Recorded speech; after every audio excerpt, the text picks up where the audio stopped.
Nous y voilà. Bonsoir, bonsoir à vous toutes et à vous tous. Vous êtes déjà très nombreux. Je vois qu'il y a 114, 115 personnes. Les gens continuent de venir. Vous étiez 900 inscrits au webinaire et ça me ravit parce que ça veut dire que vous êtes absolument conscients du poids de la parole dans nos vies.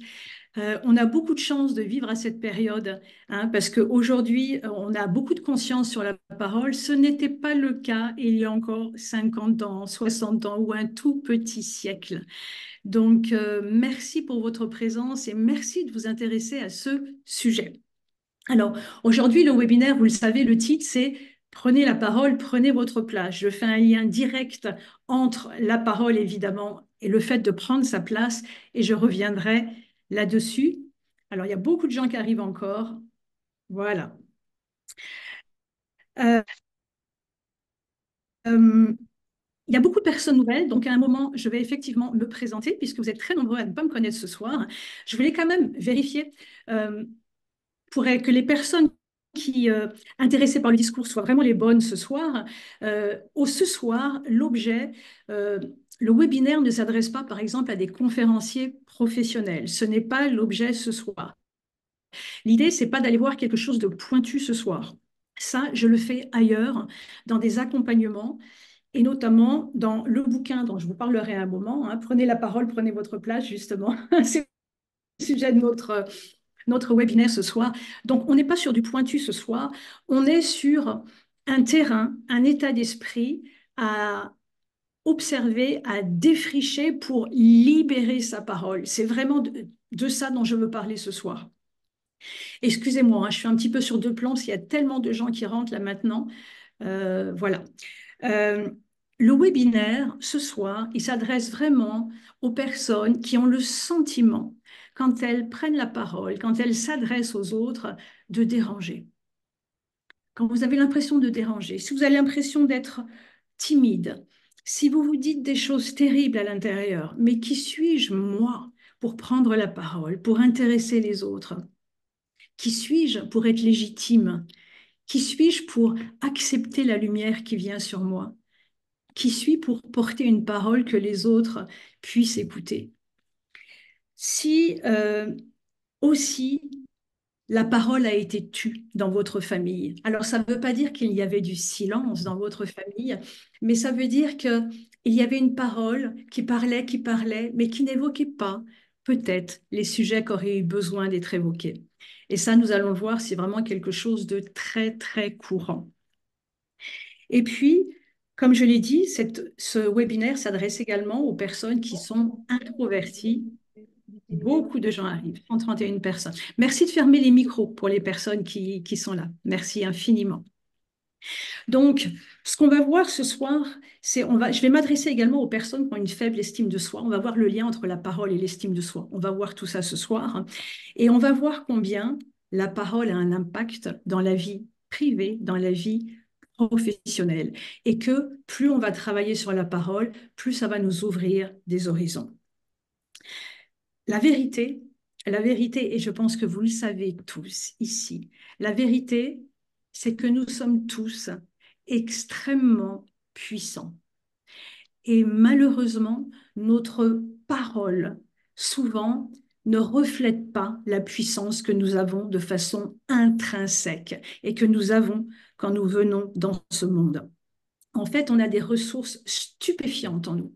On est bourré de ressources, mais elles ont été bridées. Et c'est ce que nous allons voir notamment ce soir. Alors, qui suis-je, moi, pour vous embarquer dans ce voyage sur la parole? Voilà, les gens arrivent. J'ouvre les portes en même temps. Qui suis-je pour vous embarquer dans ce voyage sur la parole? C'est un sujet ce soir, la parole, qui me tient absolument à cœur et sur lequel je travaille depuis plus de 17 ans. Pourquoi?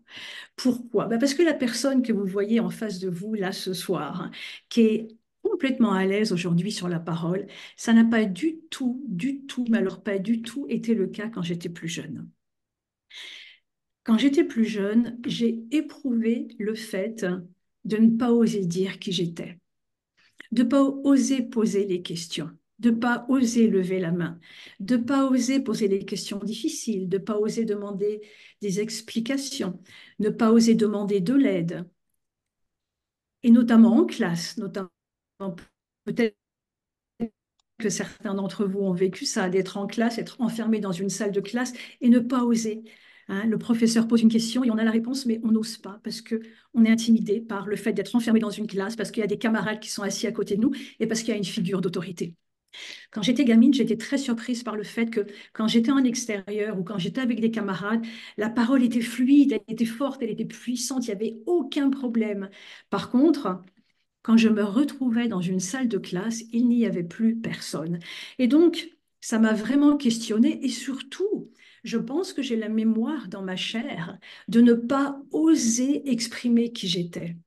Et je pense qu'on comprend très vite que quand on n'ose pas exprimer qui l'on est, nos idées, nos valeurs, nos questions, nos sentiments, on comprend très vite que c'est corrélé complètement à la qualité de notre vie. Et moi, j'aime beaucoup rappeler justement cette phrase que dit Tony Robbins, la qualité de votre vie est déterminée par la qualité de votre communication. Et vous allez voir combien c'est vrai. Donc, quand j'étais gamine, j'avais cette difficulté de m'exprimer. J'étais timide, extrêmement timide.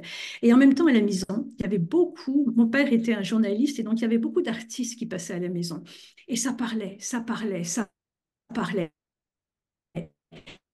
Et ça me fascinait de voir tous ces gens qui partageaient. Et on sentait que, ben, ils nouaient des liens forts. Et on sentait que la personne qui était à l'aise, je sentais que la personne qui était à l'aise sur la parole, eh bien, elle était à l'aise dans sa vie quelque part, en fait. Et on l'écoutait. Et elle avait une influence, elle avait du charisme. Et ça me questionnait tout ça. Et il y a des gens qui cherchaient à prendre la parole et qui s'exprimaient et qu'on écoutait moins. Et en même temps, il y avait des gens qui étaient posés là et qui ne parlaient pas. Et la présence, il émanait quelque chose de leur présence. Et tout ça, ça me questionnait. Vraiment, je cherchais à comprendre. Et je me disais, mais comment se fait-il qu'on a envie d'écouter des gens, d'autres moins, et que d'autres, ils sont juste là et leur présence parle? C'est quoi cette chose-là? Comment ça fonctionne? J'ai envie d'être comme ça. J'ai envie de me sentir bien. J'ai envie d'être posée comme ça et que les gens, eh ben, éprouvent quelque chose de ma présence. Et donc, j'ai vraiment travaillé là-dessus. Euh, la communication m'a tout le temps intéressée. Depuis que je suis gamine, j'ai toujours eu ce désir d'écouter les autres et d'écouter leur histoire. L'écoute, pour moi, est quelque chose de très important. Et d'ailleurs, j'aimerais vous poser la question. Pour vous, communiquer, qu'est-ce que ça veut dire? Qu'est-ce que ça veut dire? Et je vous invite à me le mettre dans le chat. Mettez-moi pour vous communiquer. Qu'est-ce qui vous vient comme ça spontanément à l'esprit? Vous entendez communiquer? Qu'est-ce qui arrive? Je vais regarder un peu vos réponses. Échanger, partager. Échanger, mettre en commun. Communiquer, se dévoiler, partager. Merveilleux. D'autres réponses? Allez-y. Communiquer, communiquer, échanger, transmettre, partager, partager, échanger, entrer en relation. Et vous êtes top. Échanger, échanger, vivre, j'adore co-créer, échanger, s'ouvrir, exprimer, merveilleux, créer du lien. Vous êtes fantastique. Vous êtes fantastique. Parce que spontanément, quand on pose la question, vous savez ce qui vient? Quand je pose la question comme ça à des groupes, communiquer, qu'est-ce que ça veut dire? Eh bien, la réponse classique qui arrive, la réponse assez automatique, c'est parler, faire passer un message. Parler, faire passer un message. Vous vous rendez compte? Si tout le monde parle, si tout le monde veut faire passer un message et que personne n'écoute, ça ne va pas le faire. Communiquer étymologiquement, c'est exactement ce que vous dites, se lâcher, je vois passer merveilleux. Communiquer, exactement, étymologiquement, ça veut dire mettre en commun, partager. Donc, quand on parle de communication, il y a effectivement la parole, il y a le fait de parler et il y a le fait d'écouter. Et, et malheureusement, l'écoute est souvent passée sous silence alors que c'est une qualité incroyable. Et que d'abord, il faut savoir écouter pour ensuite avoir des choses passionnantes à raconter. Et on est dans un monde très, très bruyant aujourd'hui. qui ne sait pas trop écouter, parce que la parole a été tellement taboue, elle a été tellement retenue qu'aujourd'hui, il y a un besoin de s'exprimer et c'est bon, c'est correct. Mais un jour, il va falloir réguler pour qu'on puisse s'exprimer et qu'il y ait également cette écoute, qu'on puisse s'écouter les uns les autres, qu'on revienne à une communication et pas uniquement à du parler et à du faire passer un message. La communication, c'est tenir compte de l'autre. Merveilleux pour vos retours, c'est incroyable, incroyable, incroyable. Donc, vous l'aurez compris, j'ai mené la quête. J'ai mené la quête pour comprendre comment fonctionnait cette parole. Je souhaitais quand j'étais gamine devenir journaliste. Et mes parents m'ont dit, oh non, non, tu ne deviendras pas journaliste, tu ne feras pas une école de journalisme. Si tu as envie d'être journaliste, tu te débrouilles, tu deviens toi-même journaliste, tu deviens autodidacte. Donc, bref, je vais vous faire l'histoire assez rapidement. Finalement, j'ai fait des études de droit. J'ai suivi les copines où elles étaient. J'ai fait des études de droit. J'ai un master en droit.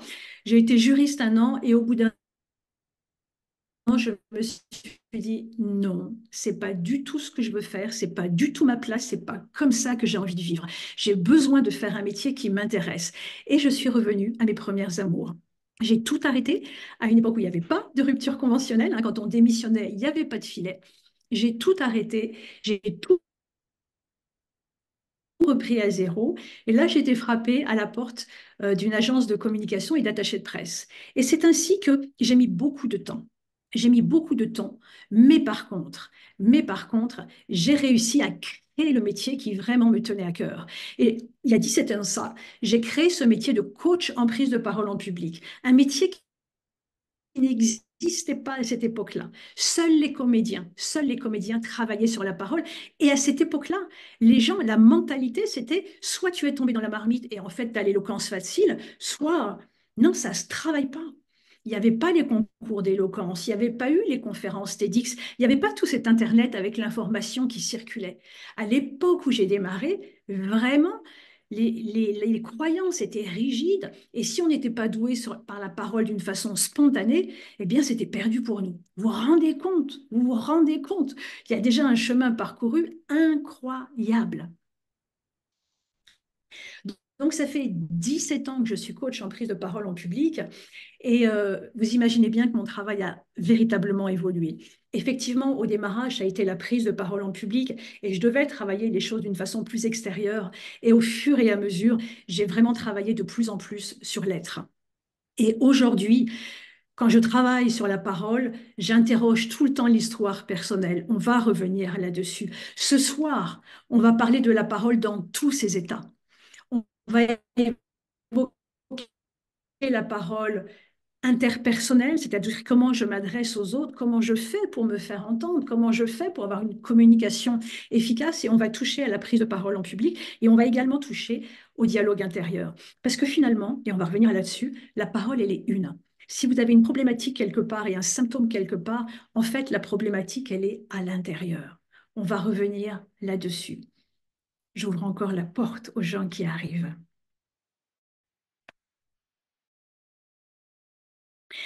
Donc, vous avez en face de vous, effectivement, une personne qui, quand elle était gamine, était très, très timide.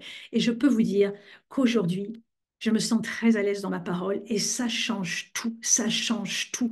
L'idée de travailler sur sa parole, c'est d'être en capacité d'exprimer qui vous êtes, quelles que soient les circonstances et quelles que soient les personnes présentes. Vous imaginez un peu cette liberté que ça offre, ce bien-être, cette sérénité,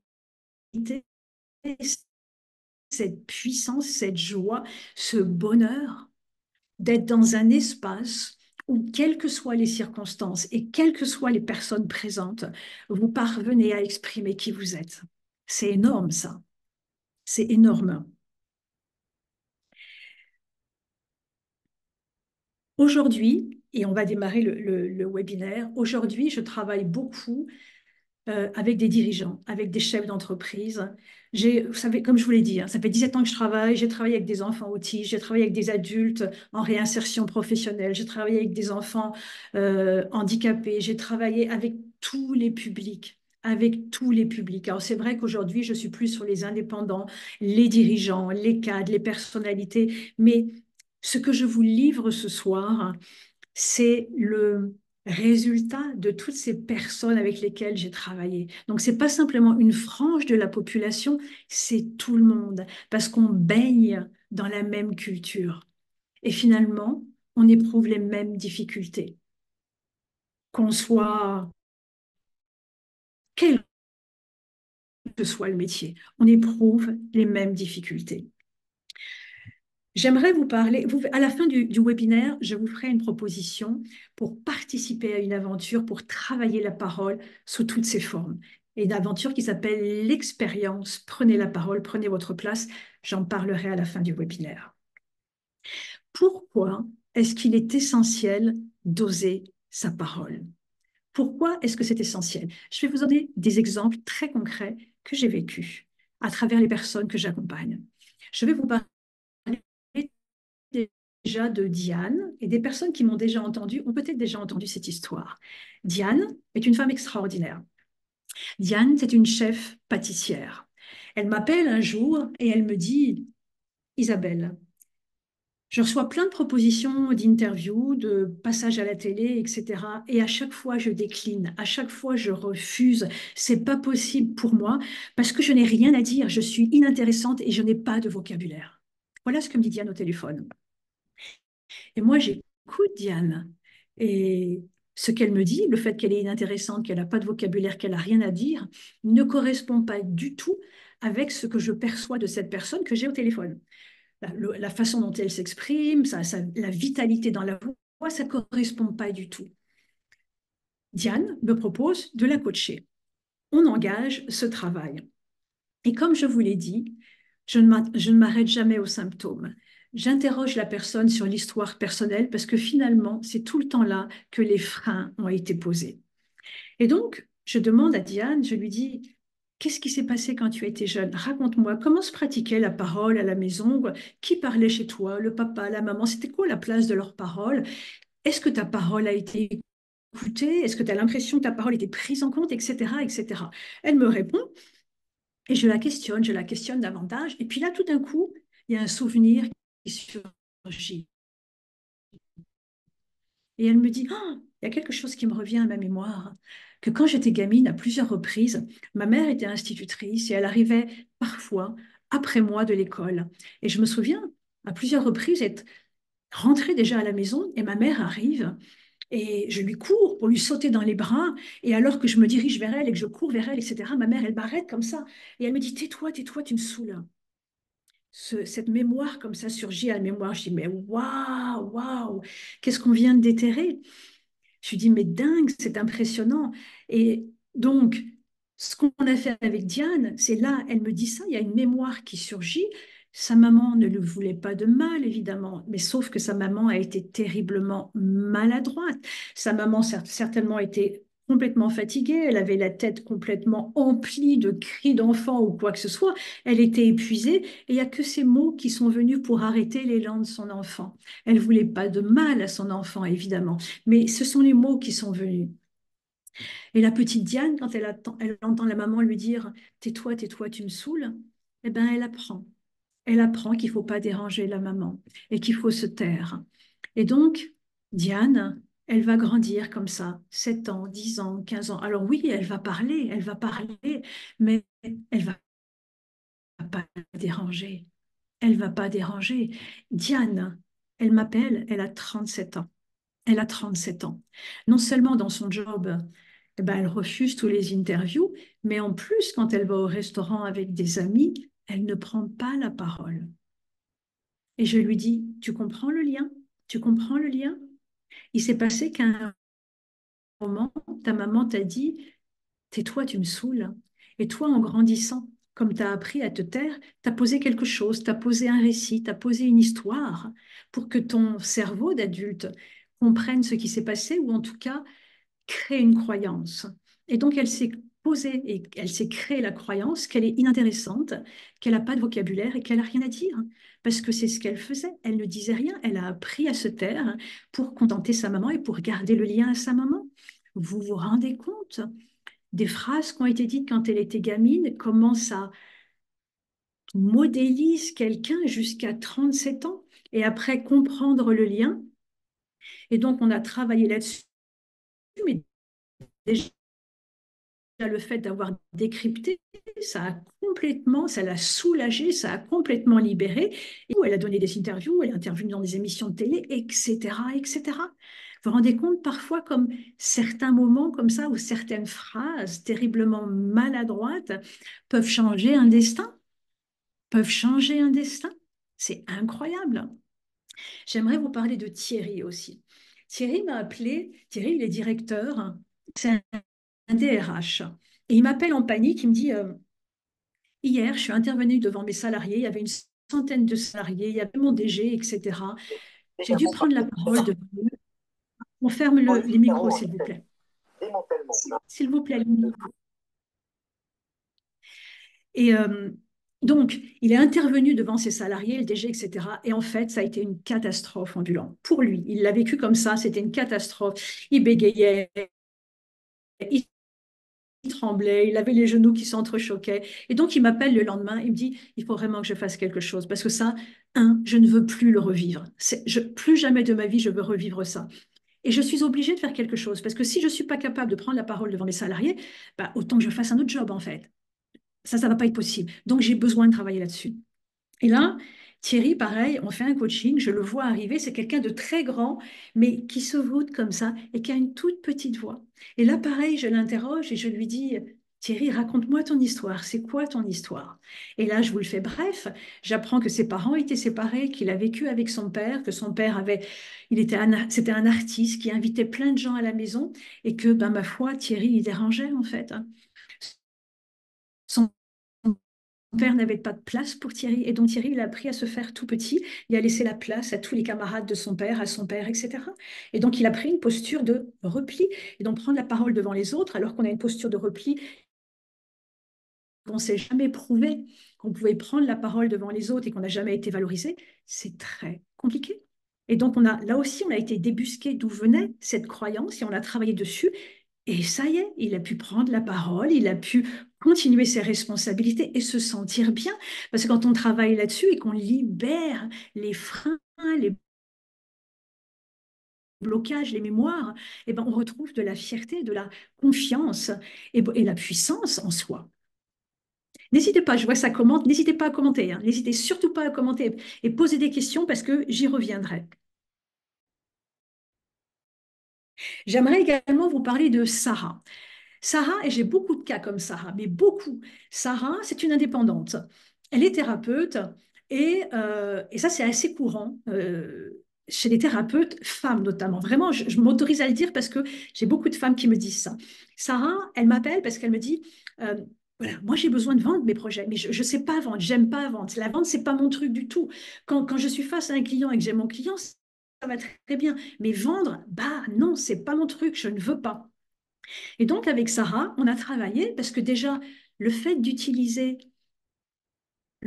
le mot vendre alors qu'elle n'aime pas cette action, c'est double punition. Double punition. Si déjà on n'aime pas faire ça et qu'on utilise ce verbe, ben on y va à reculons et on va être très mauvais.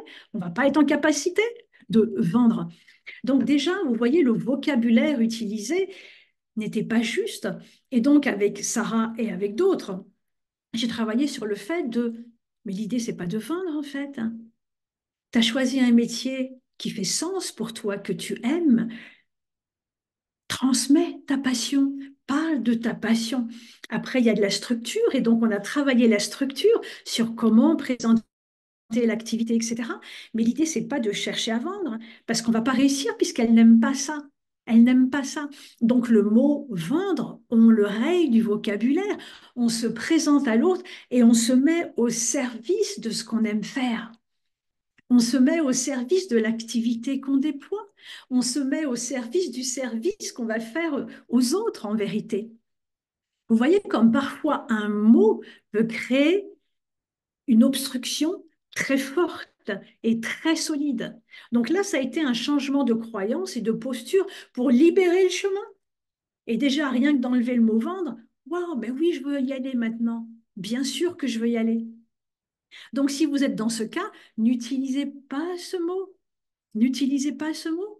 L'idée, c'est simplement d'aller vous présenter et de permettre aux gens qui ont besoin de vos services de vous rencontrer. Parce que beaucoup de personnes, pour vous qui êtes indépendant, beaucoup de personnes cherchent à rencontrer la personne que vous êtes et cherchent à rencontrer les activités et les services que vous proposez. OK? Et puis, j'aimerais vous parler d'Eric. Eric est un dirigeant. Lui, il m'appelle parce que lui, c'est un besoin d'affirmation de soi. Il coach, non, il a une équipe sous lui, il a une dizaine de personnes sous lui, il a une dizaine de personnes sous lui, et il sent bien qu'il y a des choses qu'il devrait leur dire, mais il n'arrive pas à leur dire. Et moi, j'aime bien parler de ce périmètre que j'appelle les zones grises. On a tous des zones grises. Les zones grises, c'est les espaces dans lesquels on évite d'aller parce que finalement, à un endroit, on n'est pas sûr de la façon dont nous-mêmes on va réagir. Et quand on a une équipe, ou même ça peut être parfois des partenaires, des clients, etc. Mais là, quand Eric il est venu me voir, il a toute une équipe sous ses ordres. Et là, il y a des gens auxquels il a besoin de dire des choses, de poser des limites, de les confronter à un certain endroit. Et il n'y allait pas parce qu'il avait peur lui-même de ses propres réactions. Et donc, on a travaillé ensemble ce qu'on appelle l'affirmation de soi, c'est-à-dire la capacité de dire quelque chose dans le respect de l'autre, mais il y a une façon de dire les choses pour que ça puisse être entendu. Donc, vous voyez, tout ça, notamment, ce sont différentes facettes de la parole. La parole, c'est vraiment la clé de voûte de la vie. J'aime bien rappeler un chiffre qui est complètement fou, hein, un chiffre qui est complètement fou, qui nous dit que, et ça beaucoup d'études le rappellent, qui nous dit que 65% des divorces viennent d'un problème de communication. Vous vous rendez compte? C'est pas l'amour, c'est la communication. Et en fait, la communication, c'est ce qui consolide l'amour. Et il y a un bouquin dont j'oublie le nom, il y a un bouquin épais comme ça qui est sorti et qui retraçait, qui liste tous enfin pas tout, c'est pas vrai, énormément de problèmes de communication et l'impact que ça a pu avoir, pas simplement au niveau d'une personne, mais au niveau d'une société, d'un pays, etc. Parce que parfois, il suffit d'un mauvais mot, il suffit d'une mauvaise interprétation, il suffit d'une ambiguïté, il suffit d'une mauvaise expression pour créer des problèmes incroyables. Parce que la communication, c'est très complexe et c'est subtil. Et le problème, c'est qu'on n'a pas appris à communiquer. Et donc, quand on ne travaille pas sur sa communication, le problème, c'est que on passe à côté d'opportunités, on ne crée pas les liens qu'on aurait envie de créer, parce que pour ça, il faut savoir s'adresser aux autres, il faut savoir les écouter pour créer des liens sains, solides, riches, forts. Ça, c'est la communication qui nous permet tout ça. Quand on ne travaille pas sa communication, on passe aussi à côté de satisfaction, on passe à côté de notre puissance, à côté de notre fierté. On ne dévend pas nos valeurs comme on pourrait le faire. On ne porte pas les projets comme on pourrait le faire. Et parfois, on passe à côté de missions dans notre travail parce qu'on ne porte pas notre parole. En vérité, et j'espère que vous en êtes conscients, en vérité, on est tous capables d'impacter. On est tous capables d'avoir de l'influence. On est tous capables d'être entendus et de prendre notre place. Tous. C'est vraiment pas réservé à certaines de personnes. C'est pas vrai du tout. Depuis 17 ans que je travaille avec les personnes, je peux vous dire que les personnes qui sont super efficaces en termes de communication et qui ont un impact fort en communication, c'est pourquoi? C'est parce qu'elles l'ont travaillé. Ça se travaille.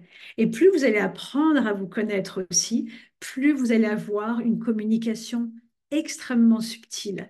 Et plus vous travaillez cette communication, c'est ça la force de la communication, plus vous allez être en capacité de dire des choses, même parfois très délicates, à des personnes. Et ces personnes vont vous écouter. Vous vous rendez compte de ce pouvoir qu'est la communication? C'est extraordinaire, extraordinaire. Est-ce que vous êtes conscient de tout ça? Ouais, j'ai heurté mes collègues, mais on va parler de tout ça. J'aurais pu dire mieux, etc. Oui, ça c'est un grand classique, c'est un grand classique. Alors, j'aime bien rappeler que quand on arrive au monde, on pousse un cri. Quand on arrive au monde, on pousse un cri. Alors oui, d'accord, c'est parce qu'on coupe le cordon ombilical et que donc l'air arrive dans nos poumons pour la première fois et nous fait pousser ce cri. Mais moi, j'aime à dire que c'est aussi un cri très symbolique. Quand on arrive au monde, on crie quand même. Notre voix, tout de suite, on exprime quelque chose. Tout de suite, en arrivant dans ce monde, c'est fort. Ce verbe, il est fort. Et regardez les gamins. Les gamins, ils sont pas gênés. Les gamins, ils parlent. Oui, non. Ils n'ont pas de limite. Ils posent des questions. Bah, quand mes gamins étaient jeunes, justement, j'ai halluciné par le foisonnement des questions qu'ils avaient. Mais pourquoi est-ce que la Lune, elle tient dans le sol? Mais pourquoi ceci, etc. C'est dingue. Quand on est gamin, ça... Merci, merci. Quand on est gamin, vous m'entendez bien, hein? Parce que j'entends que ça coupe de temps en temps, c'est ça? J'espère que vous m'entendez. Est-ce que vous pouvez me confirmer que vous m'entendez bien? Il y a quelqu'un qui dit que visiblement ça répond aussi, donc j'ai l'impression que ça va. N'hésitez pas à me dire hein, s'il y a des soucis au niveau du son. Donc, pas toujours, ça coupe de temps en temps. Oui, des coupures, mince, ça coupe beaucoup. Ah, c'est peut-être parce qu'on est nombreux alors. Parce que là, pourtant, j'ai la fibre. Mince, je suis désolée de ça, vraiment désolée. On est très nombreux et j'ai la fibre et je suis vraiment désolée de ça. Ok, bon, alors je vais parler plus doucement. Donc, quand on est gamin, on n'a aucun problème pour poser notre parole. Qu'est-ce qui se passe entre eux? Eh bien, ce sont les conditionnements qui sont effectivement nécessaires pour la vie en société, évidemment, mais on subit beaucoup de conditionnements, que ce soit dans la famille ou que ce soit à l'école. Et dans la famille, et ça c'est quelque chose qu'on travaille dans l'expérience, prenez la parole, prenez votre place, dans la famille, eh bien, c'est vrai que souvent, on nous demande de ne pas déranger, de ne pas faire de vagues, de nous taire, d'être gentil, de sourire, de dire bonjour à la dame, etc., etc. Et donc, ok, je vois que... Ouais, peut-être éteindre les caméras, peut-être, n'hésitez pas à éteindre les caméras, voilà. Donc, on subit beaucoup de conditionnements parce que les gens, les parents essayent effectivement de pouvoir réguler notre énergie. Et malheureusement, eux ont souvent subi une façon de communiquer qui était très descendante. Avant, c'était extrêmement sévère. On n'avait pas le droit à la parole. Les enfants ne parlaient pas à table. C'était les coudes sur la table et on ne parle pas, on ne s'exprime pas. C'est de là dont on vient. Il ne faut pas l'oublier non plus. OK?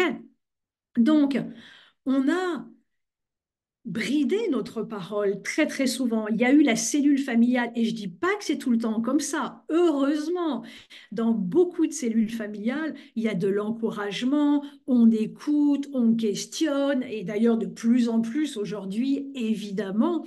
Donc, voilà. Mais la difficulté aussi, c'est notre système éducatif. Je parle beaucoup de notre système éducatif. Je vois effectivement surtout les femmes. Effectivement, surtout les femmes à qui, à nous, alors on demande souvent aux hommes de ravaler leurs larmes, de ravaler leurs émotions pour être forts, pour être des hommes. Ça paraît très schématique, basique, genré, mais c'est encore la vérité. Je le constate régulièrement. Moi, je travaille avec des hommes et des femmes, et je peux vous dire que les hommes, on leur demande de ravaler leurs émotions. Pas tout le temps, mais souvent. Et chez la femme, on lui demande d'être gentille, d'être douce, de sourire, de... Ah, merci de fermer, voilà. De faire plaisir. Et donc ça, fatalement, ça nous modélise. Et en plus, on a l'école qui arrive. L'école, l'école qui évolue, mais qui est quand même toujours dans une parole descendante et surtout dans une parole récitante.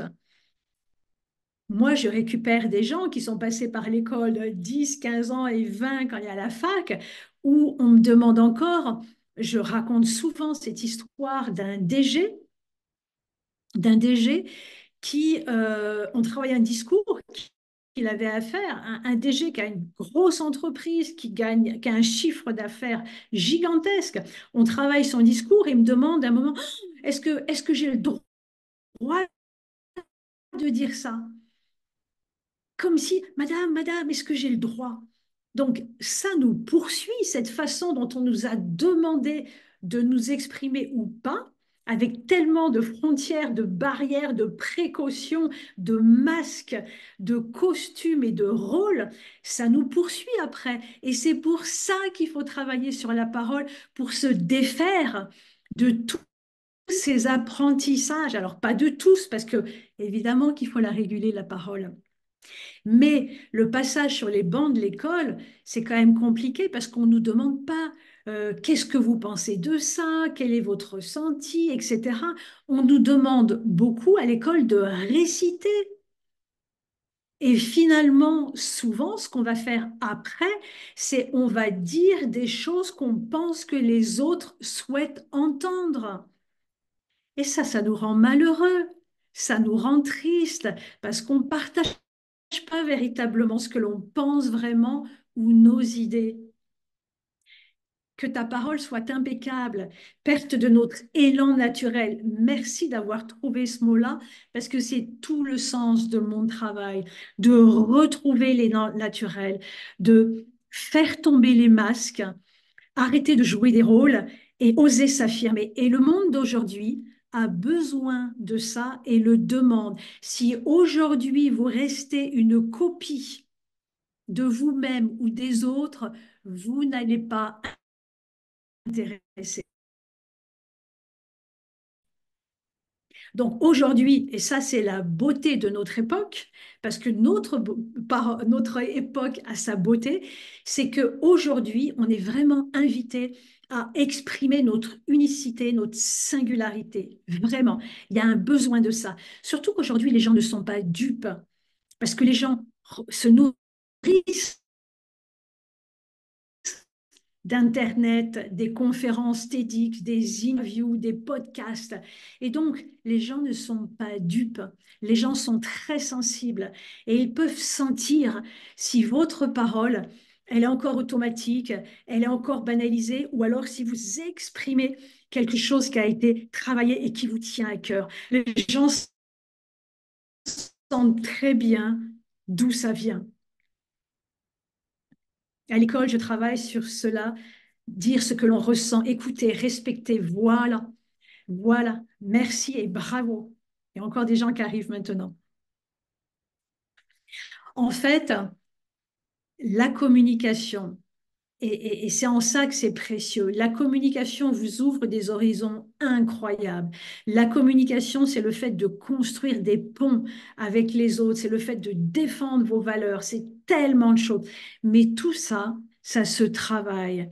Ça se travaille en défaisant tous les freins, les mémoires que vous pouvez avoir en vous.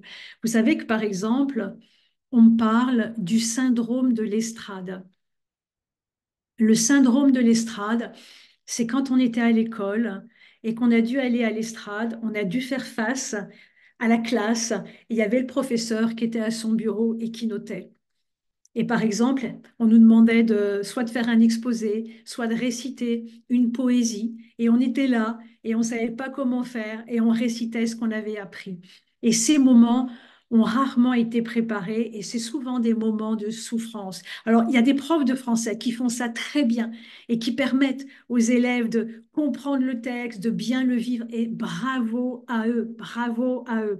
Moi, personnellement, j'ai pas eu ça. J'ai eu, vous apprenez votre texte et vous le récitez, et il y avait zéro préparation. Et là, tout d'un coup, on doit réciter un texte qu'on n'a pas compris, et on est face à un groupe, et puis il y a une professeure qui va nous noter.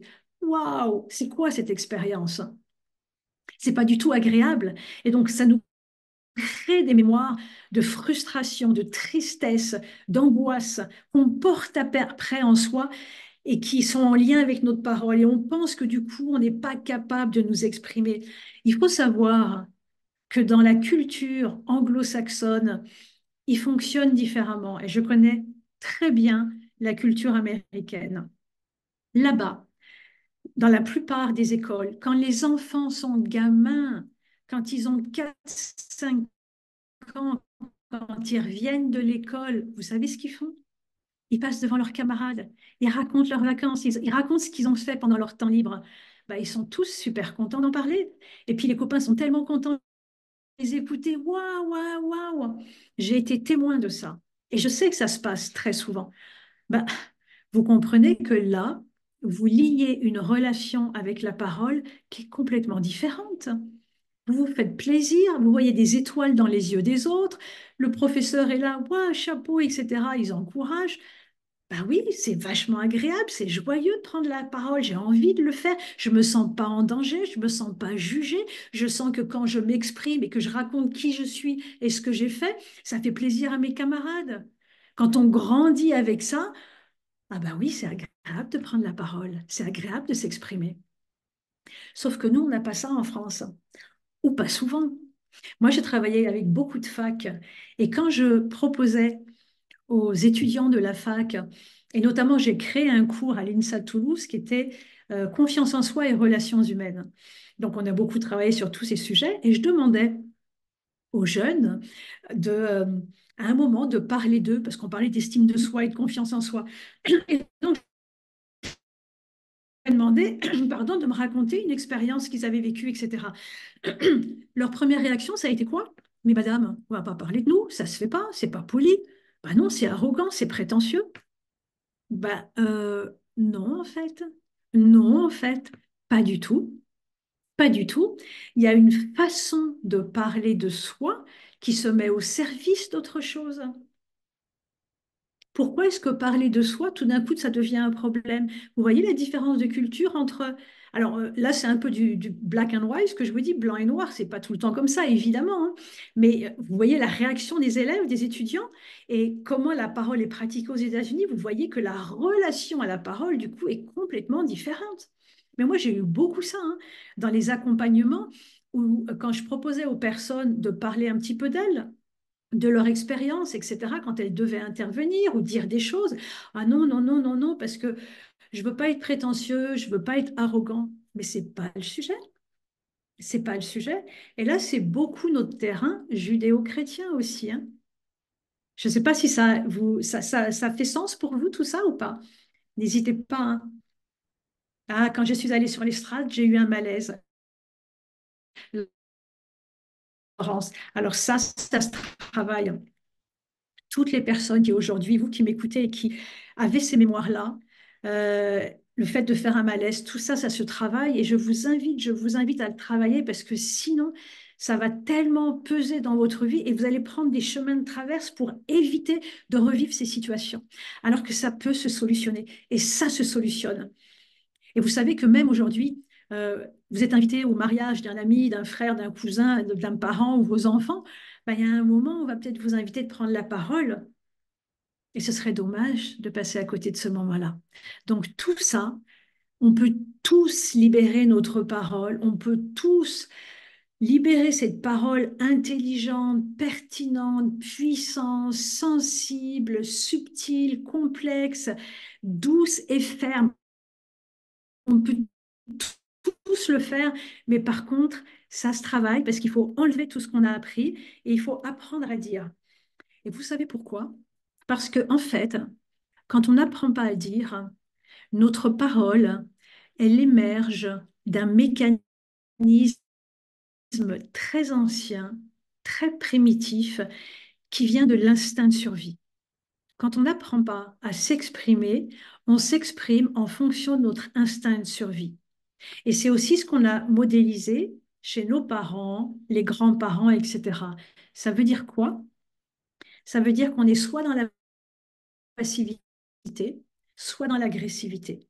La passivité, c'est je me tais, je ne pose pas la question, j'ai une toute petite voix, comme ça on ne m'entend pas. ça me rend service. Je ne me montre pas, même je fais profil bas, etc. Euh, on est passif, ou alors on est agressif, on a une voix dominante, on coupe la parole, on n'écoute même pas ce que disent les autres, etc., etc. Donc, très souvent, quand on ne travaille pas sur la parole, on est dans ces modes-là. Merci d'expliquer cela avec autant de fluidité et de simplicité. Merci, merci, merci. Donc, quand quand on ne travaille pas sur la parole, on est souvent sur ce mode-là, soit passif, soit agressif. Et parfois, ça peut être très subtil, ça peut être extrêmement subtil, parce que parfois, on va se mettre en mode passif, mais c'est encore plus complexe que ça. On va développer des stratégies. Il y a des gens, par exemple, qui vont vous dire qu'ils sont tout le temps submergés. J'ai pas le temps, je peux pas, etc. Et comme ça, ils n'ont pas à affirmer quelque chose, ils n'ont pas à dire non, ils n'ont pas à poser des limites, ils n'ont pas à intervenir. Vous voyez ce que je veux dire? C'est très, très complexe. Et tout ça, on l'a appris de notre entourage proche ou plus lointain, ou de la société, ce qu'on voit dans les films, dans les séries, mais c'est partout, c'est partout. On est dans un climat qui est très manipulatoire, en fait, assez malsain. Et je vous promets que quand on travaille sur une communication saine, efficace, généreuse, ferme, mais douce, on se rend compte combien, waouh, même parfois combien on va mentir, des petits mensonges, hein, simplement pour ne pas avoir à dire non. Un ami vous invite ou une amie vous invite pour aller au cinéma et vous n'avez pas envie d'y aller. Et plutôt que de dire non, ah ben non, je suis désolée, mais je dois faire, j'ai du travail en retard, je dois faire quelque chose. Combien de fois on fait ça? Mais parce qu'on l'a appris des autres. En fait, on s'est modélisé sur les autres. On est dans un mimétisme fatalement. Et depuis qu'on est gamin. Et quand on était gamin, on était une véritable éponge. Donc on a appris tout ça.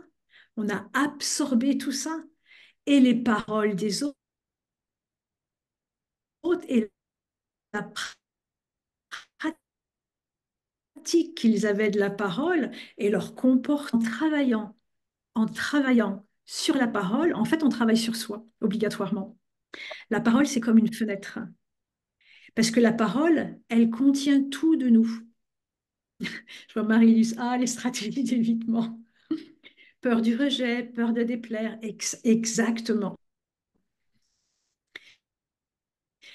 Je disais que la parole, elle contient tout de nous. Elle contient notre histoire personnelle, elle contient le transgénérationnel, véritablement. Elle contient nos émotions, elle contient nos peurs, elle contient nos évitements, elle contient nos mémoires, tout ça. Et enfin, être en capacité, et je vais aller jusque-là parce que je le pense vraiment, de vivre la vie à laquelle on aspire. Et ça, c'est grâce à la parole, c'est en nettoyant tout ce qu'on a appris et vraiment en retrouvant un espace de souveraineté. Oser dire les choses, et pour ça, effectivement, il y a des règles d'or. Il y a des règles d'or. Parce que je vois qu'on me demande, alors, et du coup, il y a des solutions pour sortir de ces conditionnements? Évidemment, évidemment, évidemment.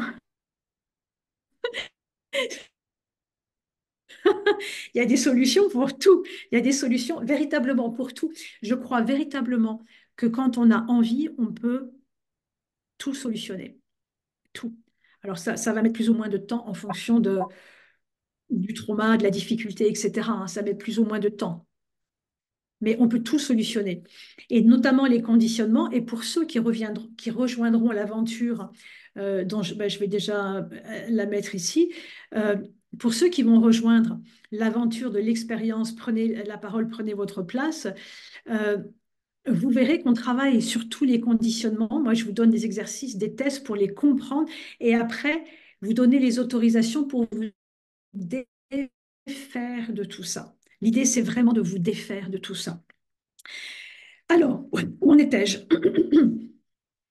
Je vois que ouais, j'ai développé un bâillement pour éviter de prendre la parole.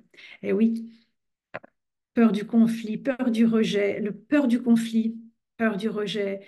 Il m'est arrivé de finir par m'énerver parce que je n'arrivais pas à m'imposer dans une discussion, parce que ça se travaille, ça se travaille.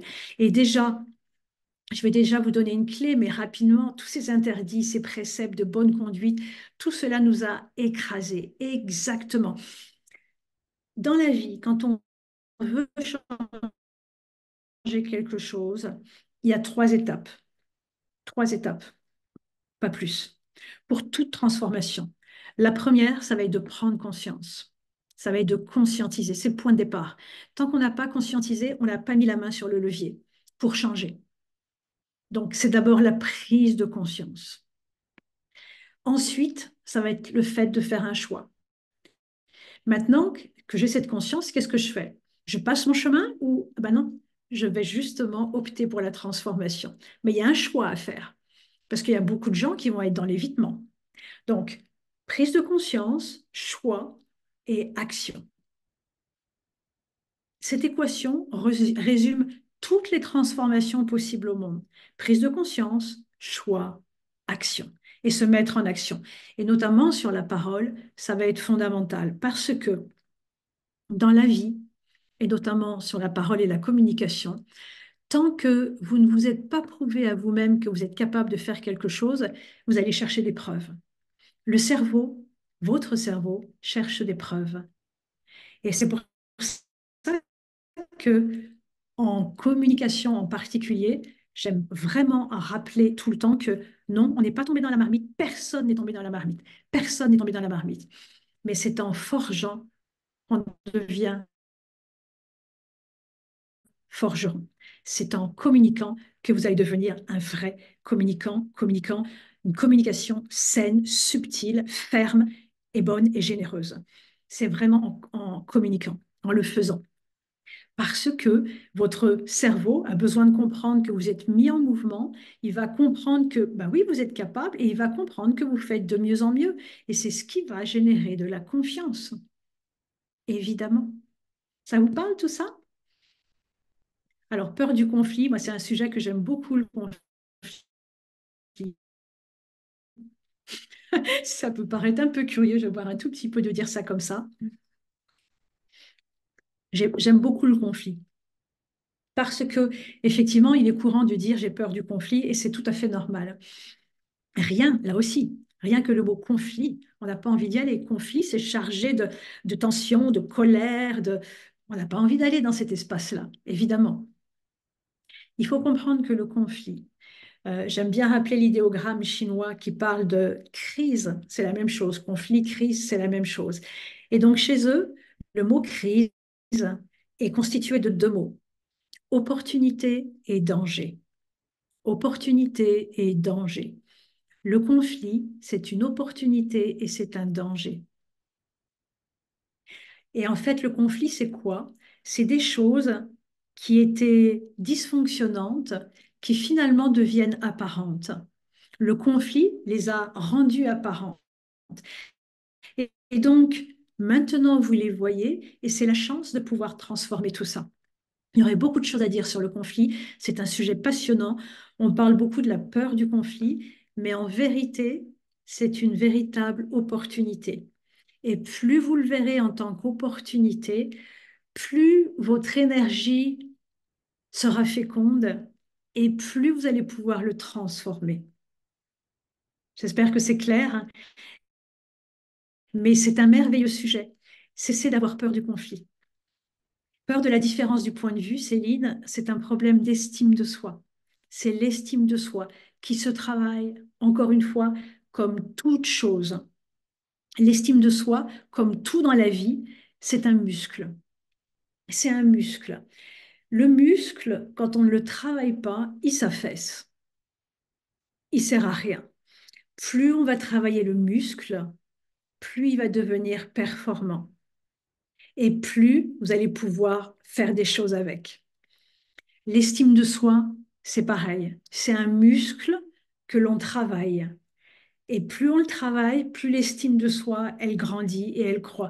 Je peux vous dire que moi, je viens de très loin en termes d'estime de soi.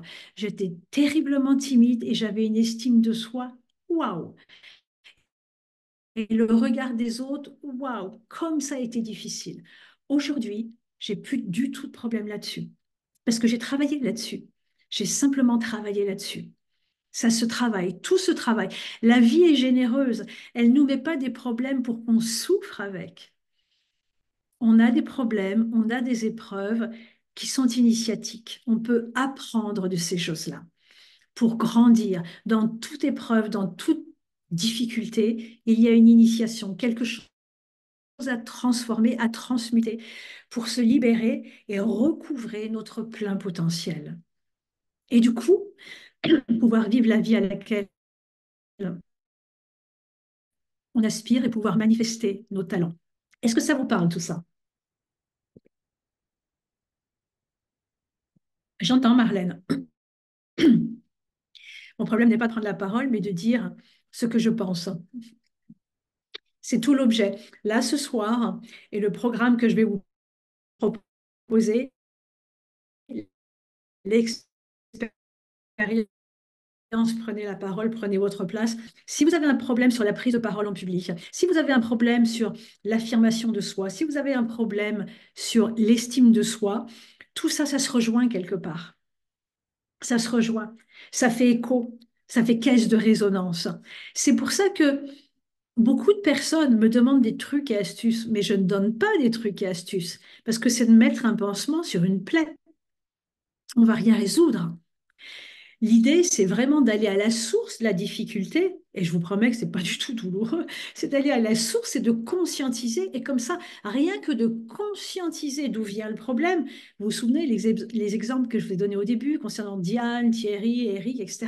Rien que de conscientiser, ça a été waouh, 2 tiers du chemin avait été fait. Et parfois, tout le chemin est fait.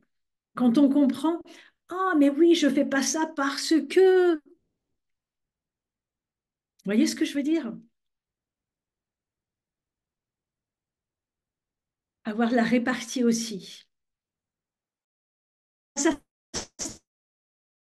travaille aussi. Vous savez, moi, je travaille aussi même l'improvisation, tout ça, ça se travaille. Rien, les enfants, si je puis me permettre, rien n'est acquis. Alors, il y a des gens qui seront plus à l'aise sur la répartie, l'autre sur la structuration, l'autre sur l'audace, etc. Oui, bien sûr qu'on a nos forces, bien sûr qu'on a nos forces. Mais en fait, on peut tous être vraiment bons dans tous ces domaines, dans tous ces domaines. Et si on les avait travaillés quand on était gamin, mais waouh, waouh, si on travaillait l'improvisation, waouh, ça me parle beaucoup, très bien. Comment réagir face aux humiliations? Alors là, il faudra en savoir un peu plus, ça. Mais déjà, c'est de comprendre, on parle beaucoup. Pour autant, il faut quand même écouter ce que disent les autres, parce que pour voir, checker, voir s'il y a des choses intéressantes. Mais souvent, c'est Anaïs Nin qui disait, les gens vous voient tels qu'ils sont. Les gens ne nous voient pas tels que nous sommes, ils nous voient tels qu'ils sont. Parce que c'est pour ça que la communication, c'est complexe. Il y a des filtres, il y a des mémoires, il y a des émotions. Et donc, on se prend les pieds dans le tapis. Et donc, on va dire quelque chose à quelqu'un, mais finalement, ça nous concerne nous. Et d'ailleurs, souvent, ce qui nous agace chez les autres, c'est des choses qui ne sont pas complètement au point chez nous. Ça va résonner chez nous parce que justement, chez nous, c'est pas complètement à sa place. Et donc, quand les gens vous disent des choses qui sont désagréables, c'est souvent que ça leur appartient, très souvent. Et en même temps, il ne faut pas non plus se laver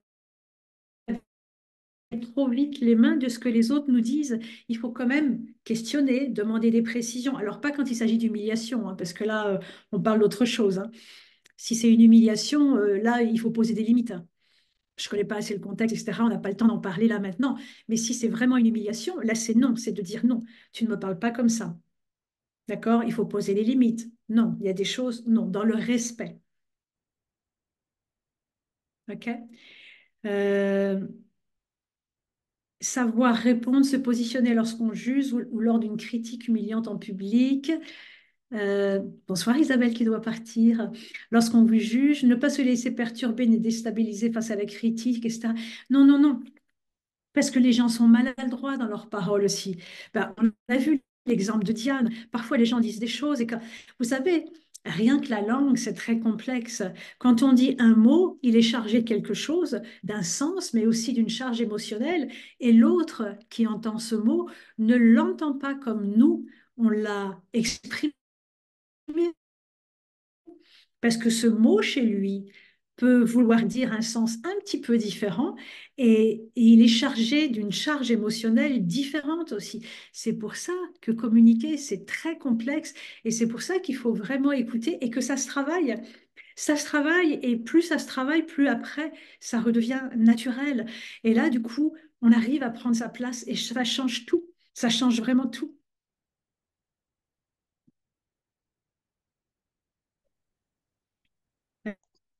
On dit qu'il y a des participants qui sont pas... Ouais, bon, c'est OK. Euh, voilà, n'hésitez pas si vous avez des commentaires ou des questions là-dessus. N'hésitez surtout pas. Je pourrais y répondre. Alors, j'essaye juste une seconde. J'essaye de... Je vois que je n'arrive pas à...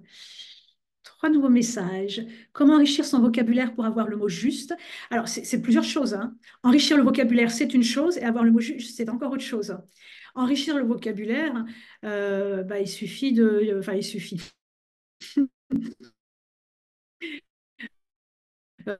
Lire Le Monde, écouter France Culture. Alors attendez, j'essaye de... Voilà. Est-ce que j'arrive à vous envoyer quelque chose ou pas? J'ai pas l'impression. Euh, attendez. Juste une petite seconde. Je trouve même plus où sont les messages. Alors, je reviens. Où ai-je les activités Ah voilà. J'ai les messages qui sont partis discuter. Voilà. Je retrouve vos messages. Voilà. Euh, Comment enrichir son vocabulaire pour avoir le mot juste? Donc, le vocabulaire, c'est déjà effectivement écouter France Culture, écouter Lire Le Monde. Là, on apprend vraiment du vocabulaire. Et avoir le mot juste, ça se travaille, hein. Ça se travaille tout ça. D'accord? Est-ce que vous avez, n'hésitez pas si vous avez des questions. J'aimerais pouvoir vous parler. Euh, alors, vous voyez que déjà, la parole, c'est vraiment... en fait, la parole, elle est vraiment en nous. La seule chose, c'est qu'on a absorbé beaucoup de façons de faire de notre entourage, l'école, la société, les pubs, les films, etc. Et du coup, on a une parole qui est souvent perturbée. D'où le besoin de travailler sur soi pour retrouver une parole qui soit saine. Je vous promets que quand vous déployez une parole saine, déjà en soi, pour soi, on se sent tellement mieux. Et du coup, vous tissez des liens qui sont tellement plus riches avec les gens, qui sont tellement plus intimes, tellement plus généreux. Ça change beaucoup de choses. Et ça, je parle dans la vie perso, mais même dans la vie pro. Travailler la parole, c'est essentiel. OK? Et je parle de toutes les facette de la parole. Parce que je ne l'ai pas trop abordé, mais il y a également le dialogue intérieur, la façon dont vous parlez à vous. Et ça vient de l'éducation. Vous, si vous n'avez pas travaillé sur votre estime de soi, la façon ou ce que vous vous dites à l'intérieur, ça provient de ce que vous avez capté quand vous étiez gamin. C'est pas vous qui êtes venu vous mettre des mots comme ah, est-ce que je suis à la hauteur, est-ce que je vais y arriver, est-ce que non, c'est pas vous. Vous n'êtes pas venu sur Terre avec cette programmation-là. C'est pas vrai du tout. Cette programmation, elle est venue de l'entourage. D'accord? J'aimerais pouvoir... euh, alors, j'aimerais pouvoir vous mettre un message et je n'arrive pas à vous le mettre. C'est quand même... C'est dommage.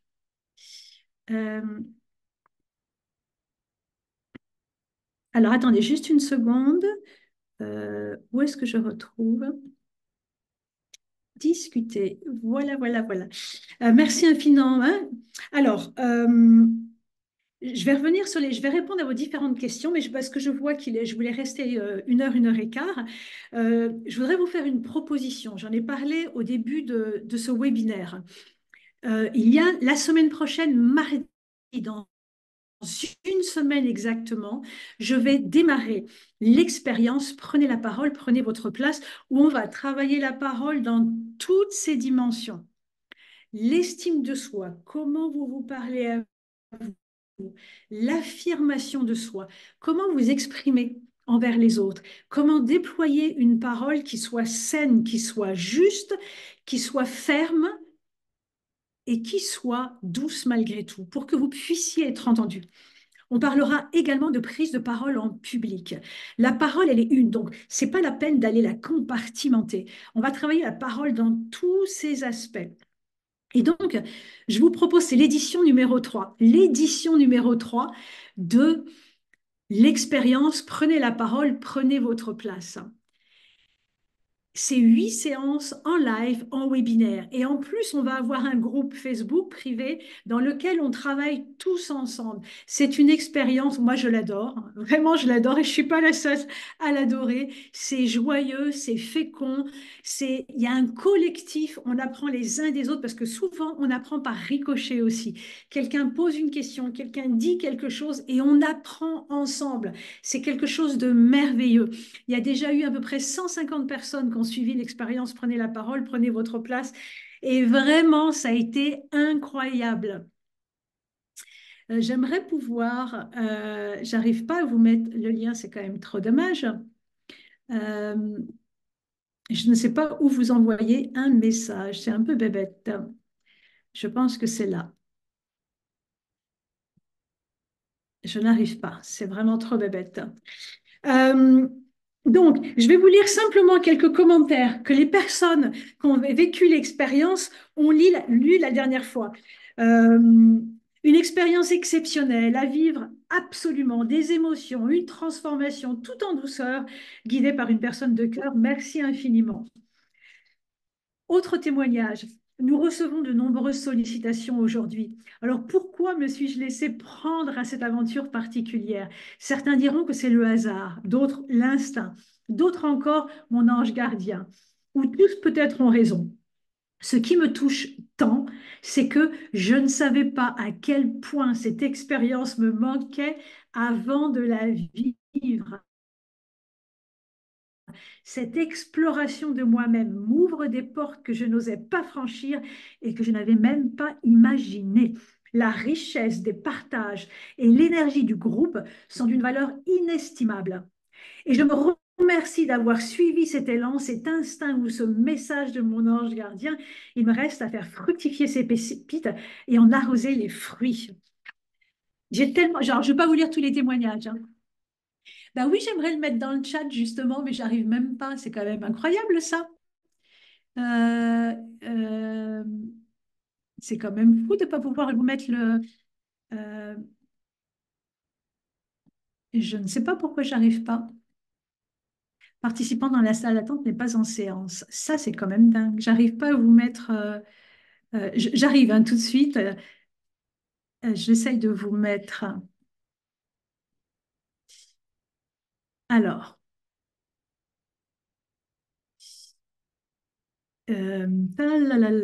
Bon, je vais continuer. Je vais revenir. Je vais y revenir. Saisir le message. Alors, est-ce que je vais réussir? Je vous reviens tout de suite.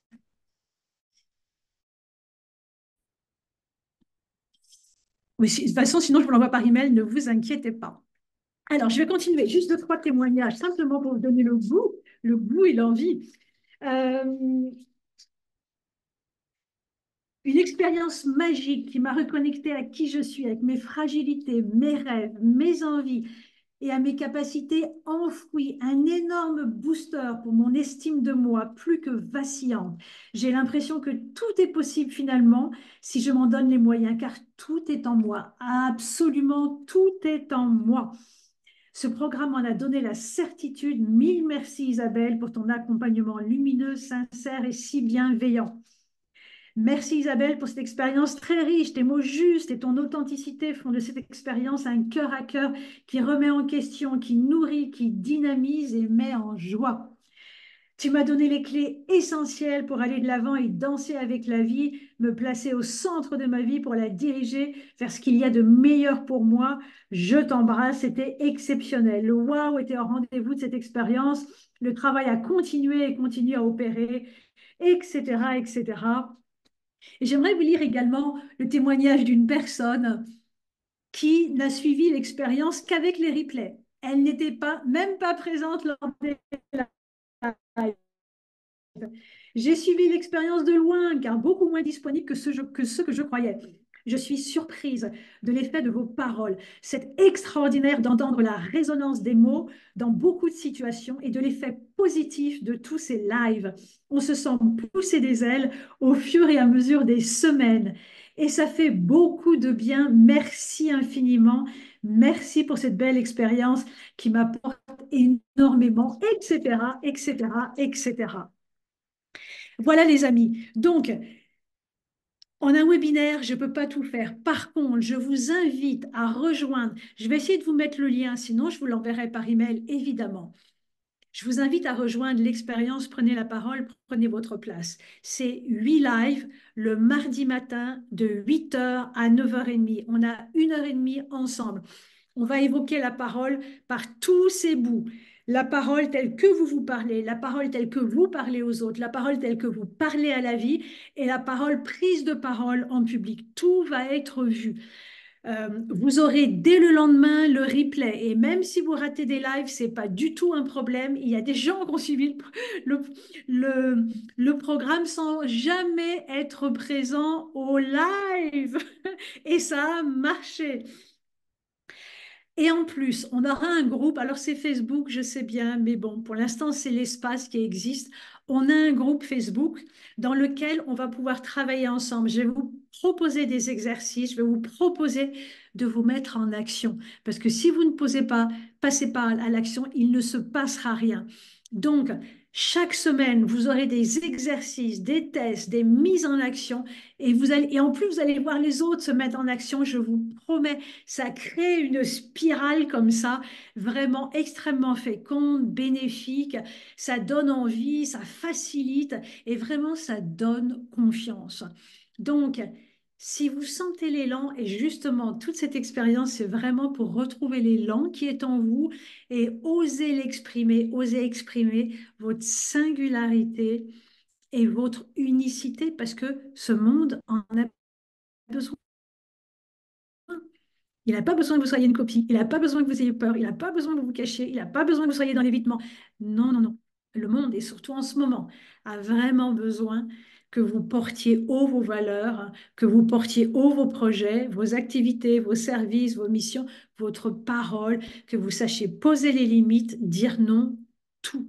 Et tout ça, c'est ce qu'on va travailler ensemble. Alors, je vois qu'il y a encore beaucoup de messages et je vais essayer de vous faire passer. Voilà, j'ai enfin réussi à vous faire passer le programme et je vous invite dès ce soir à prendre votre place parce que, j'ai oublié de vous le dire quand même, le coût, ça peut être intéressant, le coût. L'expérience, prenez la parole, prenez votre place jusqu'à samedi midi, c'est 297 euros. Vous pouvez payer en une fois, en deux fois, en trois fois. Samedi midi, ça passe à 347 euros et sinon, le tarif, c'est 647. Et je vous promets que ça, c'est pas un tarif élevé par rapport aux accompagnements que je fais d'habitude. Donc, profitez-en parce que là, vous allez m'avoir pour pas cher et on sera tous ensemble et on va faire un super bon boulot. Vous avez également une garantie de 15 jours. Vous pouvez essayer, vous pouvez le faire. Et si vous n'êtes pas content, ce dont je doute, vous me demandez le remboursement et c'est OK, il y aura le remboursement sans raison aucune. OK? On démarre le 16 avril, mardi, dans une semaine exactement, dans une semaine à 9 heures du matin, on démarre. Et sur 8 semaines, 8 lives ensemble. Je pense que je vous ai tout dit. Dites-moi si vous avez des questions, j'y réponds avec joie et bonheur. Allez-y. Merci beaucoup. J'ai déjà votre livre. Merci. Et oui, il y a le livre là. Prenez la parole, prenez votre place. Marion qui me demande, Isabelle, allez-vous proposer à nouveau des ateliers en présentiel sur Bordeaux? Oui, mais c'est pas le même travail. C'est pas le même travail en présentiel. Et là, En présentiel, le travail que je fais, c'est sur la prise de parole en public. Alors que là, vraiment, on va vraiment dans les fondamentaux. On va vraiment dans les fondamentaux pour créer cet espace où, waouh, je prends ma place. Oui, 9 heures le matin, de 9 heures à 10h30 le matin. Exactement. Et vous pouvez le prendre en replay. Est-ce qu'il est nécessaire d'avoir, alors, d'avoir lu votre livre? Non, non, pas du tout. Il n'est pas nécessaire d'avoir lu le livre, du tout, du tout, du tout. Mais vous pouvez le lire. Mais vous pouvez le lire, évidemment. N'hésitez pas si vous avez des questions. J'y réponds avec joie, joie, joie et joie. Vraiment. Ce sujet me tient à cœur. J'ai tellement vu, vous savez, j'ai tellement vu de personnes transformer leur vie. Et je suis tout à fait sérieuse quand je dis ça. Des personnes transformer leur vie parce qu'elles avaient transformé leur mode de communication. Quand vous arrivez à incarner votre verbe, à incarner votre parole, alors attention, ça change tout. Déjà dans le lien à l'autre, les gens vous écoutent, votre parole a un impact, ça change vraiment tout. Et les gens sentent exactement où vous en êtes, les gens ne sont pas dupes. Donc, ce travail, c'est un travail sur la parole, mais en vérité, il va irriguer tous les espaces de votre vie. Il va irriguer tous les espaces de votre vie. Parce qu'on parlera des émotions, parce qu'on parlera de la peur. Je vous donnerai les outils, les 3 outils anti-stress pour la prise de parole en public. On travaillera l'estime de soi, on verra les piliers de l'estime de soi. On va travailler à travers des exercices. Tout ça va être suivi de pratiques. C'est pour ça que c'est l'expérience. L'idée, c'est de rejoindre l'expérience et de tous ensemble travailler ensemble. C'est vraiment l'objet. Ben, ça donne envie, oui. Même moi, j'ai envie d'y aller. Alors, ah oui. Et je vous ai lu les témoignages. Je vous promets, j'ai plein d'autres témoignages. Je veux pas, voilà, mais j'ai plein d'autres témoignages. Ça a été miraculeux. Vraiment, je suis désolée de dire ça, mais c'est vrai parce que c'est vraiment un espace complètement bienveillant. Et c'est vraiment un espace de soutien. C'est un espace d'amour aussi, j'ai envie de dire, où on s'aide les uns les autres et on apprend. Et quand on voit quelqu'un qui ose faire quelque chose, et ben du coup, nous aussi, on ose, etc. On va travailler pour les personnes qui le souhaitent aussi même se montrer en caméra, enregistrer des vidéos, des choses comme ça, tout ça. Rien n'est obligé, évidemment, mais l'idée, c'est de partir, c'est une aventure, c'est une expérience. Je vais voir les messages. Combien de personnes y aura-t-il environ dans le groupe? Dans les derniers groupes, on était 40 à 50. Et on fait des sous-groupes, etc. Et on va voir en fonction de comment ça se passe. Il peut y avoir des binômes, des sous-groupes pour travailler ensemble, etc. Certaines personnes sont naturellement plus volubiles que d'autres. Certains sont des taiseux. Est-ce que cela se travaille aussi? Mais bien sûr, bien sûr. Bah déjà, ceux qui sont volubiles, ils ont besoin, on a besoin de leur dire. C'est ça aussi, hein. Vous voyez, le besoin de porter sa parole. Il y a des gens qui parlent beaucoup et personne ne leur dit hé, hé, et nous, hé. Bah, si on ne leur dit pas, bah, ces gens-là, bah, ils continuent, mais en fait, eux non plus n'en prennent pas conscience. Et puis après, c'est aux taiseux à aussi prendre leur place. Donc tout ça se travaille par une parole qui est posée dans le respect de l'autre. OK? Tout ça se travaille. Merci Isabelle pour ce partage et cette envie de travailler ensemble, envieuse de cette facilité de parole. Séverine, j'étais pas comme ça avant. C'est à force de le faire, à force de le faire. Ça se travaille. Rejoignez l'expérience, vous allez voir, ça va vous donner tellement d'outils, d'expérience et de confiance. Et vraiment, cette facilité de parole, elle est naturelle après. Elle est vraiment naturelle. Et c'est vraiment l'idée de faire un avec sa parole. C'est vraiment tout l'objet du travail que je fais. Comme je l'ai dit, hein, je donne pas de pansement, je donne pas de trucs et astuces qui facilitent, mais qui finalement font que la parole, elle est automatique, elle est banale, elle est conformiste. Pour avoir de l'impact et faire mouche, il faut vraiment que votre parole, elle soit singulière et il faut que vous soyez en lien avec votre parole. Et donc, il faut les émotions. Enfin, tout ça, on le travaillera ensemble pour arriver à une parole qui fasse mouche, qui intéresse l'autre, qui l'arrête et finalement qui le nourrisse. C'est vraiment ça, qui le nourrisse. Je ne trouve plus le lien. Je vais le remettre ici. Je vais remettre. Alors, pourquoi j'ai des messages directs? Je vais remettre. Alors, il est un petit peu plus haut et je vais vous le remettre. Alors là, je l'ai mis qu'à une personne. Je ne sais pas pourquoi. Alors, attendez. Euh, je vais Ok, ça y est, je vais le remettre ici. Et je vous attends nombreux, hein, qu'on travaille ensemble, qu'on se fasse plaisir, qu'on soit heureux, qu'on rende le monde meilleur, que vous preniez votre place dans votre famille, au travail, avec votre entourage, avec vos enfants, tout le monde, tout le monde, tout le monde. Merci. Est-il possible que vous proposiez d'autres horaires de live pour cette expérience? Alors, en fait, je l'ai déjà fait 2 fois. Je l'ai fait le matin et je l'ai fait en fin d'après-midi. J'avoue que moi, je suis plus quelqu'un du matin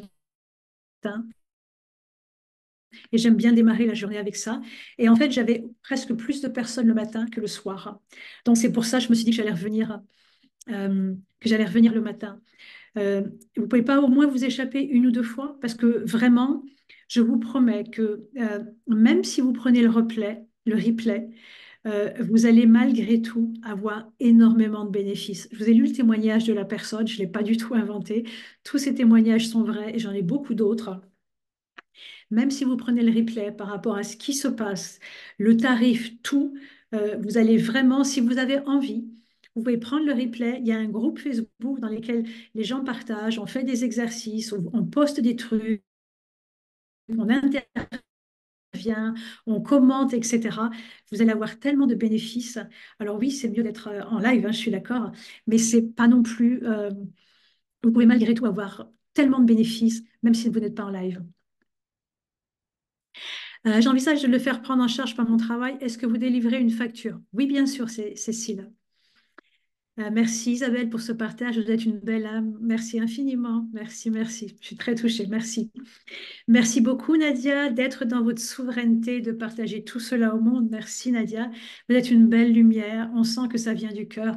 Merci, merci. Ah, mais c'est ça et c'est pour ça que j'ai envie de vous embarquer avec moi, vraiment. Parce qu'on peut tous le faire. Je viens pas de cet endroit-là. Je bois un tout petit peu. Merci Corinne.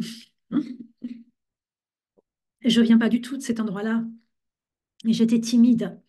Et c'est pour ça que je comprends ce voyage. Parce que je l'ai fait. J'ai fait mon chemin de guérison et j'ai fait mon chemin de réalisation et j'ai envie de vous embarquer là-dedans parce que ça change tout. Ça change tout. Merci Eléa. Ça change tout. Déjà, quand on est connecté à sa parole, on sait qu'on va pouvoir dire ce qui est important pour soi, on va pouvoir poser les limites. Ça change tout. Vous vous respectez davantage, vous êtes plus heureux, plus épanoui. Ça se retrouve partout, dans toutes les sphères de la vie, parce que la parole, elle est une. Et je ne vous ai pas parlé de ça, mais un jour, on en parlera probablement. On parle du verbe créateur, c'est vraiment ça. Imaginez tout ce que vous pouvez faire quand vous osez dire les choses. Vous imaginez quand vous osez dire les choses. La création que vous ramenez dans votre vie, dans les relations, dans le travail.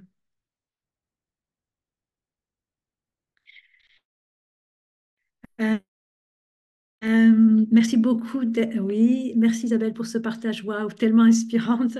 Merci beaucoup Corinne. Belle soirée. Merci Isabelle. Belle soirée. Est-ce que ça peut être financé alors non, parce que ça l'était avant. Ça l'était avant. Et puis, il faut faire des documents administratifs. Et puis, j'ai laissé passer le délai. Donc, je ne le suis plus malheureusement. Mais bon, c'est vraiment pas cher. Vous pouvez le payer en 1 fois, 2 fois ou 3 fois. Voilà, je vous invite vraiment, je ne vais pas prendre beaucoup plus de votre temps. Je vous enverrai demain le replay, je vous enverrai des informations, encore une fois le programme.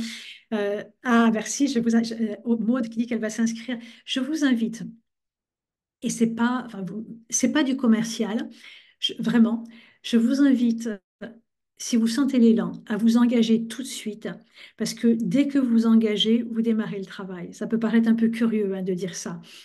l'engagement est quelque chose d'important. Quand on y va, reculons, qu'on prend le temps, on y va au dernier moment, c'est bon d'y aller. Bien sûr que c'est bon.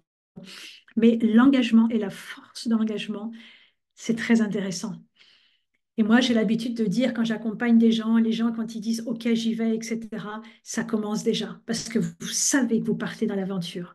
Donc, c'est pas la peine. Si vous savez que vous voulez participer à l'aventure, vous voulez vivre cette aventure, vous voulez, voilà, allez-y. Et vraiment, quand je vous dis ça, il n'y a rien j'espère que vous l'entendez dans mes mots et il n'y a rien de commercial, ça vient pas du tout de cet espace-là. C'est-à-dire que le travail a déjà commencé chez vous. Merci pour votre joie communicative et votre partage.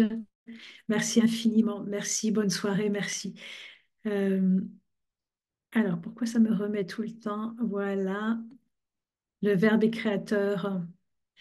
Et c'est ce qu'on va voir, et c'est ce qu'on va faire, et c'est ce que l'on va travailler. Y a-t-il un PDF? Non, non, il y a beaucoup d'exercices que je vais donner. Et je proposerai à toutes les personnes qui partent dans l'aventure d'acheter un petit cahier dédié à cette aventure, parce qu'il va y en avoir des choses. Il va se passer beaucoup de choses, beaucoup de choses. Des belles, des merveilleuses, des transformationnelles, tout. Vous allez voir. Vous voyez, hein, je suis convaincue et je suis vraiment convaincue, hein, mais parce que je l'ai vu. Il y a déjà eu 2 expériences, ça a été miraculeux et je sais la force de ce programme et j'y crois tellement et je le vois tous les jours dans mon travail, tous les jours. Voilà, voilà les amis, on est resté 1 heure et demie ensemble. Je vous remercie infiniment. Ça a été un grand bonheur d'être avec vous, même si je ne vous ai pas entendu, même si je ne vous ai pas trop vu. Mais voilà, je vous invite à prendre, le mot est fort, mais voilà, je vous parle de ce que je crois, de ce en quoi je crois. Je vous invite à prendre votre destin en main et de travailler votre parole. En travaillant votre parole, votre vie va vraiment changer et vous allez pouvoir prendre votre place véritablement. Voilà. J'espère vous retrouver très nombreux et très nombreuses au cours de cette aventure. Il y a encore des gens qui arrivent en salle d'attente. C'est un peu tard. Merci infiniment pour votre présence. Vraiment, merci, merci, merci. J'espère vous retrouver. Il y a le lien, je le remets une dernière fois. Demain, vous recevez le replay. Vous recevrez d'autres informations. Merci Rachel, merci Séverine, merci Isabelle, merci. Et le résultat en t'écoutant est vraiment motivant. Merci Séverine, merci infiniment, merci, merci, merci. Je vous souhaite la plus belle des soirées. Merci d'être venu ici. Merci Thomas. Merci à vous toutes et à vous tous. Je vous embrasse très fort et au plaisir de vous retrouver de l'autre côté. Si vous avez des questions, n'hésitez pas. Belle soirée et à bien vite. Je vous embrasse.